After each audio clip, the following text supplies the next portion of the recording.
Hello, everyone.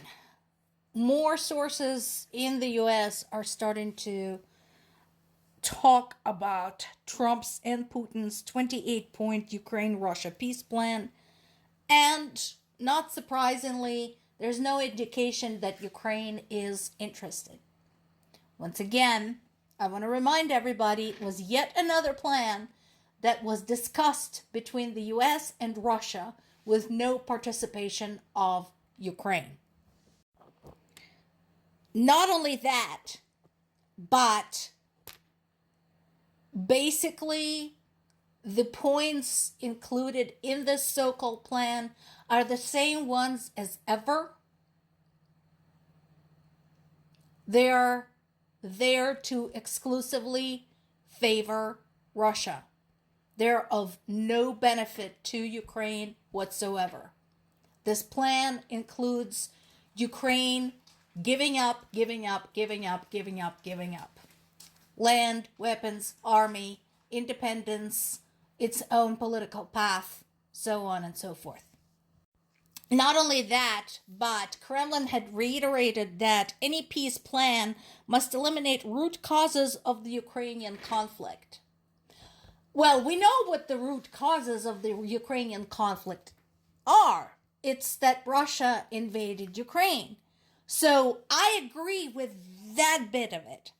Unfortunately, that is not the root causes according to Putin. According to him, it's the existence of Ukraine as its own country. So when he says he wants to eliminate root causes, what he means is he wants to eliminate Ukraine. Now, Zelensky already said that he will talk to Trump about this. Again, it's just going to be a waste of time. I don't even know why we're bothering anymore. But anyway, he is aware that the plan exists. He's aware that he's going to have to do the diplomatic work. He had received the draft. But again, notice it says right there, this was prepared by US and Russian officials. Here's what I don't understand. Why does US continue to discuss the plans pertaining to the future of one country with another country which is invading? Does this make sense to anybody? Because it sure as fuck does not make sense to me. So far, the Ukrainian government offered a very cautious, very diplomatic response. But there was also a very angry outburst earlier, with which I agree, calling the plan absurd and unacceptable. The proposal was drafted by Kirill Dmitriev, who is one of Putin's sycophants. No surprise there. And Trump's sycophant Witkoff, who again doesn't seem to have a grasp of what is actually going on and continues to essentially work for Russia. And we're paying for this. We, the taxpayers, are paying for this. The chair of Ukraine's Foreign Policy Committee, Merezhko, said, there are currently no signs that Kremlin is ready for serious negotiations. Putin is trying to stall for time and avoid U.S. sanctions. Listen to him. I have no great fondness for the current Ukrainian administration and the current Ukrainian government. But you know what? When they're right, they're right. And this dude is right. This is exactly what's going on. Putin continues playing Trump like a fat orange flute. Among other things in this plan is giving up the Donetsk region, the Donetsk-Luhansk region, cutting Ukrainian army in half and surrendering long-range weapons. Why? If anything, the fact of this war, the fact that it is happening, it is taking place, emphasizes that no, Ukraine should hold on to every fucking weapon they can find. From missiles all the way down to cast iron pans. Jokes aside, again, I want to remind everybody that at the end of every conversation, every line of every document, every phone call, every statement are human lives. These are the lives that Russia wants to either extinguish or control without any care or mercy.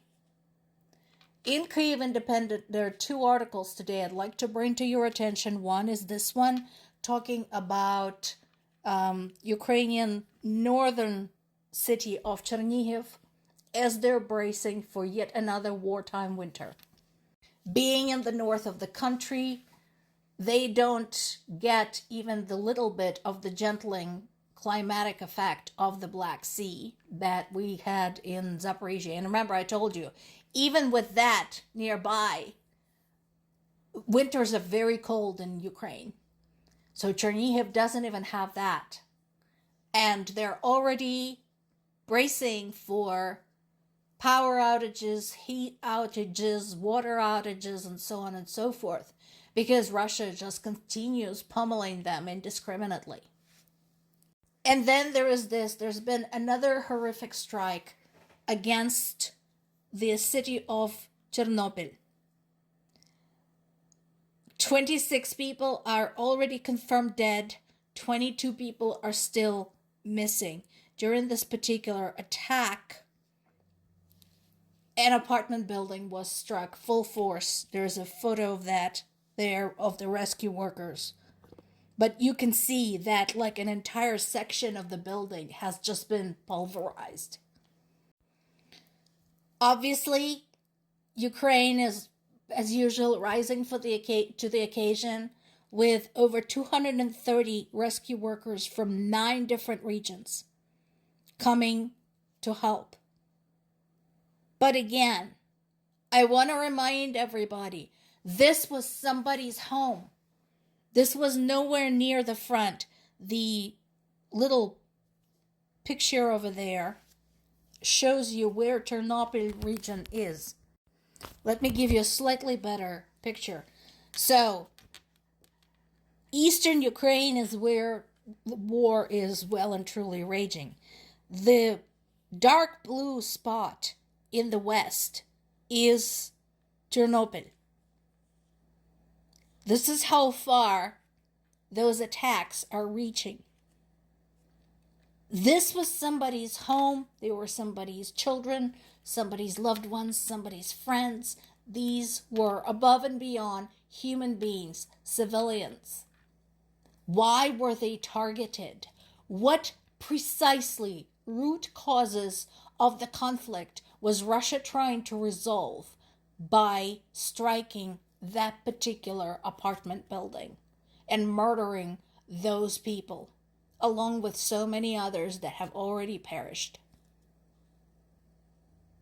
Explain this to me. And why, after everything Russia has done to Ukraine, people expect Ukraine to surrender to these murderers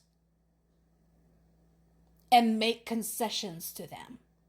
If this was your country, your people, your children, your friends, would you do it? More to come.